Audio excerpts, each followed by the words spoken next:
Hey everybody, this week we are going to talk about externalities, another really big word that starts with E, but this one's even more interesting than our old friend elasticities, at least I think so.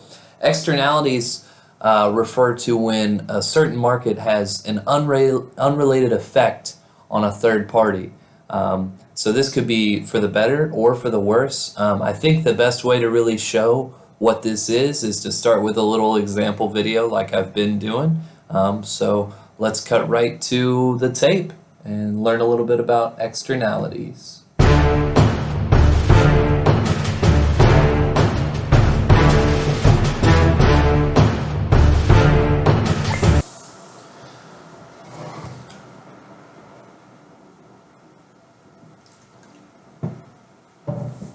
So it's a nice restaurant, isn't it? I know, right? I've never been here before, but I'm glad I came. You come here often? No? Nope, I'm not from around here. Oh, okay. Yeah. Oh, okay. Man, how about the news? The news has been crazy. The news is a doozy these days. Oh my gosh, I know, right? Man. Oh, actually, could you not smoke? I'm sorry. I have asthma, so it kind of irritates me a little bit. Oh. All right, so clearly our pair at the bar or at the restaurant here have run into an externality. In this case, a negative externality. Of course, a negative externality just means A negative impact on somebody not a part of the transaction. so this lady bought her cigarettes and she wanted to smoke at the bar, and the fella next to her preferred not to have that. So her enjoyment of her transaction with the cigarette manufacturer, or the kind of speedway that she bought her cigarettes at, is actually infringing on his right to enjoy his time at the bar. So we have these kind of things coming into bump into each other, right? These conflicting self-interests, right? This is at the core of an externality. So broadly, we're going to see two kinds of solutions to externalities: government solutions and market solutions. So first, let's take a look together at what a government solution to this problem might look like. So you're seriously still gonna smoke? Yeah, there's nothing you can really do about it. I want to smoke, so... Well, I mean, hang on. Whoa, stop. There is a law in this town that says you cannot smoke in places like this. So what do you have to say about that? Well, I guess you're just gonna have to call the officials on me, aren't you? Oh, really? Yeah. Ah. So now we've seen what a government solution might look like. Obviously, we're playing it up a little bit. People don't usually smoke in places that they are not allowed to, but they do sometimes. I'm sure you guys have seen this sort of thing all the time with all the crazy vaping that goes on campus and stuff like that, right? So let's look at what a private solution might possibly look like for this negative externality. All right, let's take a peek.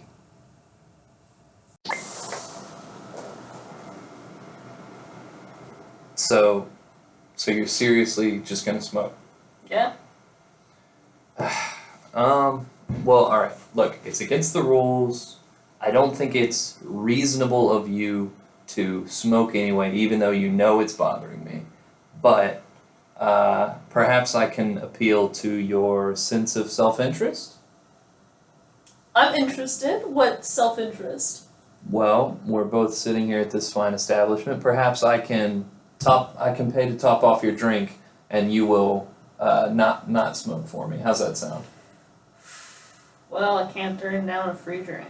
Can't turn down a free drink? Sounds like a win to me. Barkeep. All right, everybody. I hope you enjoyed that fun introduction video to externalities and kind of got a grasp for what the concept is broadly. We are just talking about when there's a transaction that affects not just the people involved, but some people on the fringe who may not even be directly involved. They may just be a third party kind of onlooker kind of role and be positively or negatively affected by a market transaction. So we're going to talk about some positive or some negative externalities and then some positive externalities, and we're going to talk about some different ways that we as a society, as a people, can address these problems that are sometimes referred to as market failures. So let's dive in here. Let's take a look at what this might look like on our supply and demand graph. All right, so here we see a negative externality expressed on a supply and demand graph. So if you look over, we have our blue supply and demand curves for our private benefit and private cost. So this is our value to buyers and our cost to sellers for the market for aluminum. The production of aluminum does introduce some pollution into the world, so this is going to represent a negative social cost, so a negative cost on society that does not affect our buyers and our sellers. So there's this external cost, this externality that's added to our market. And essentially we can just show this as a leftward or upward shift, whichever way you choose to see it, of our supply curve, where cost increases to now include that private cost it did before and this external cost of the pollution, right? So this is kind of what it looks like, kind of what we're driving at, is that there is a cost here that is not being picked up by our market, and in order to reach this social optimum for this production of aluminum and unfortunately production of pollution, we are going to need to take some steps to address this problem. So let's take a look at what those steps might be. So here we can take a look at our list of how we might address negative externalities.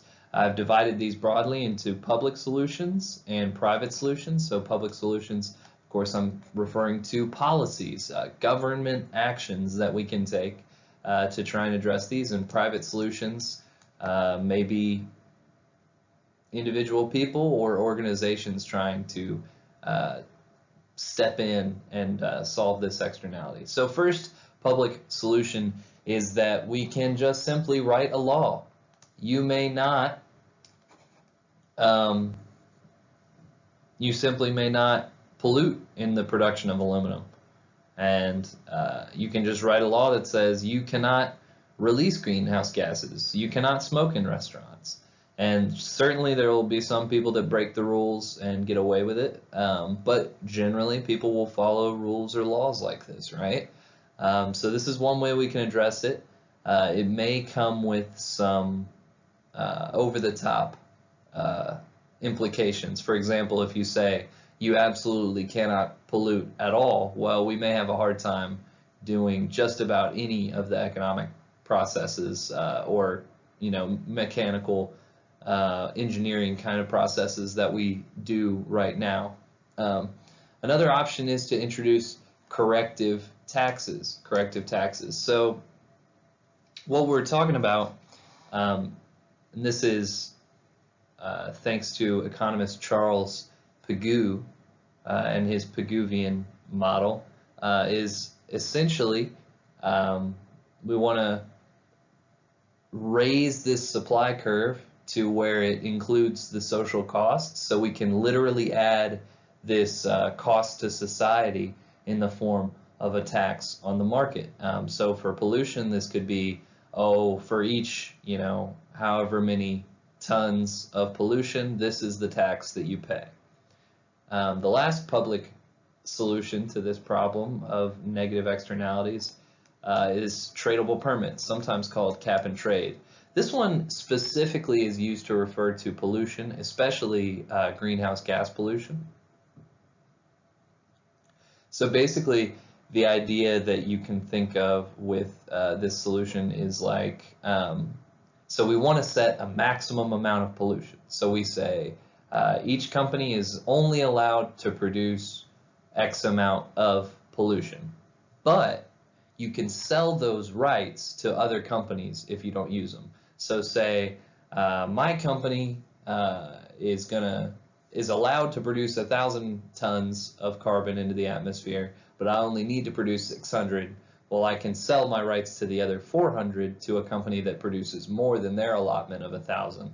And so between the two of us, we don't go over this set cap for society, and we also kind of get to bargain between us.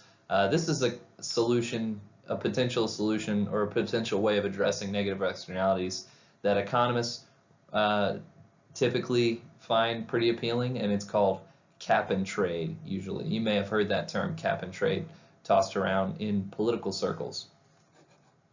There's also some private solutions. So to some extent, moral rules and laws can play into this. So in our smoking example from the little video, she could kind of just choose to be a nice person, kind of follow the golden rule, and respect the wishes of the person next to her.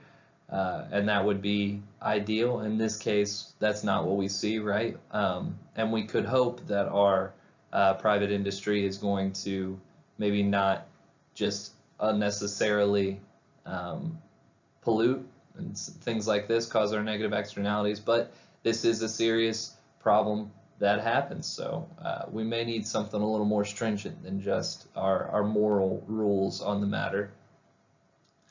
We have charities and third-party organizations that try and step in and address our negative externalities. So you can think of like things like the Sierra Club, or even more kind of extreme groups, maybe like Greenpeace, as groups that are trying to address these negative externalities associated with pollution, and they can advocate for different laws to address it, and they can advocate for different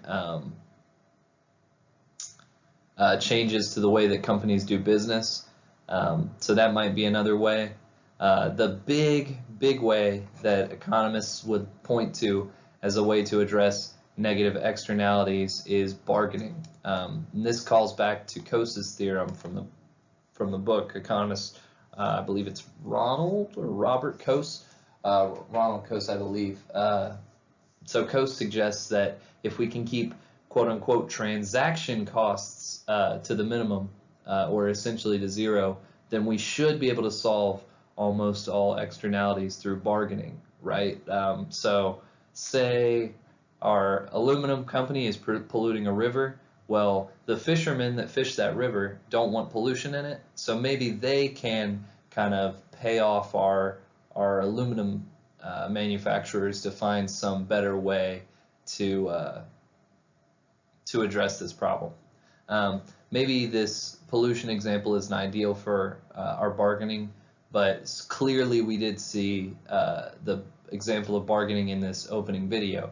So there are examples of bargaining being a great solution to some externalities, but it's kind of a line by line, issue by issue thing. So let's take a look at some positive externalities together and think of how we might address those. So here we've got a positive externality expressed on a supply and demand graph. Of course, here we are looking at education. Education, of course, something that we as a society want to have. I'm happy that you're engaging in it right now. You can see with your blue supply and demand curves, this is our private cost and private value that education gets us. So the market for education, where supply and demand meet, is going to have some equilibrium amount of education that is probably less than what is ideal for society. You know, in a democratic society like ours, it's very important to have a very well-educated electorate, a very well-educated group of people to make decisions about government, but also it'll raise our productivity and our ability to make stuff, to have smart, capable people in our workforce. I'm sure that's one of the reasons you guys are taking this class, is to become a more smart, educated person for the workforce someday. So we can see that once we include these intangible benefits of education, of a smarter electorate, of a more productive workforce, a more educated citizenry, once we include these benefits, it shifts the social value to the right, such that we have a higher equilibrium price and quantity, and we shift our supply up and to the right. So yeah, this is what our positive externality is going to look like, and a great example of this again is education. So let's look at some of the ways that we choose to address this. So again, we have public government solutions and private solutions by individuals. So sort of public solutions this time. First off, rules or enforced expectations. So in Kentucky, you are required to go to high school or to go to public school until you are 18. I believe that is true. You are required to go to school till you're 18. So that is a rule, that is a law, that's an enforced expectation. You have to go to school so that we get this minimum benefit from an educated individual in our society. So that's one way that we can address this. This may not be enough when it comes to college education or educating doctors and stuff like this. May not be able to just require people to get certain degrees, right? But as far as corrective subsidies go, we definitely can have that. So a subsidy is just an amount of money that we're going to allocate. Essentially, we're going to give someone some money to go to school, or we're going to pay their tuition or something like this. So one way we can encourage more education in our society is to make education cheaper through things that we already do, like student loans, Pell Grants, scholarships, things like this, or through expansive programs that some other countries engage in, like sort of free university education, stuff like that might be another corrective subsidy that we may use to account for this positive externality. When it comes to private solutions, so for education specifically, moral expectations, I think that's probably a big one. I imagine some portion of people that go to college at all are just going there because it's encouraged by their social circles, either their friends or their parents or what have you. There is a positive benefit to society, even if this individual may not benefit as much as their peers may from a degree. There's private solutions in the form of charities, your Rotary clubs, your different scholarship giving organizations to help out people.